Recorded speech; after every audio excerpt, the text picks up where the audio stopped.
AB48 news Gujarat હવે નજર કરીએ આજના મુખ્ય સમાચાર પર।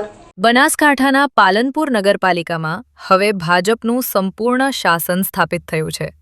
44 બેઠકોમાંથી 27 બેઠકો પર ભવ્ય જીત બાદ આજે નવા હોદ્દેદારોની સર્વાનુમતે વરણી કરવામાં આવી હતી।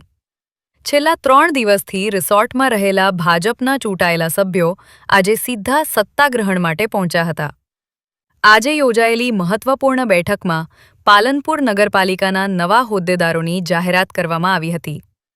પ્રમુખ પદે સુનીતાબેન પટેલની વરણી કરવામાં આવી છે, જ્યારે ઉપપ્રમુખ તરીકે દશરથસિંહ સોલંકી અને કારોબારી ચેરમેન તરીકે નાગજીભાઈ દેસાઈની નિમણૂક કરવામાં આવી છે। ખાસ વાત એ રહી કે ભાજપ શાસિત પાલનપુર નગરપાલિકામાં તમામ હોદ્દેદારોની વરણી સર્વાનુમતે કરવામાં આવી હતી। પક્ષમાં કોઈ આંતરિક વિખવાદ વગર નામો જાહેર થતાં કાર્યકરોમાં ખુશીનો માહોલ જોવા મળ્યો હતો। ભાજપે સ્થાનિક સ્તરે સંગઠનની એકતા અને મજબૂતાઈનો સ્પષ્ટ સંદેશ આપ્યો છે। હવે નવી બોડી શહેરના વિકાસ કાર્યોને કેટલી ગતિ આપે છે તેના પર સૌની નજર મંડાઈ છે। પાલનપુર શહેરમાં રસ્તા, પાણી અને પ્રાથમિક સુવિધાઓને લઈને લોકોની અપેક્ષાઓ વધી રહી છે। સુનીતાબેન પટેલના નેતૃત્વમાં પાલનપુર નગરપાલિકા આગામી સમયમાં શું નિર્ણયો લે છે તે મહત્વપૂર્ણ બનશે।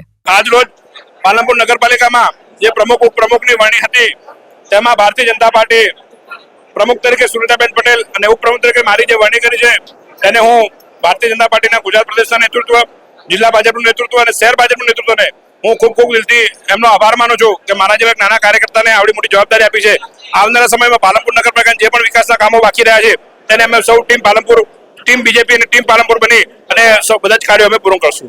પહેલા તો હું ભારતીય જનતા પાર્ટીનો ખૂબ આભાર માનું છું કે મને પ્રમુખ તરીકે વરણી કરી છે અને સાથે અમારા ધારાસભ્ય અનિકેતભાઈનો શહેર સંગઠન, જિલ્લા સંગઠનનો ખૂબ આભાર માનું છું કે અમને પ્રમુખ તરીકે જાહેર કર્યા છે। AB48 ન્યૂઝ ગુજરાત સાથે જીતુ સોલંકી, બનાસકાંઠા।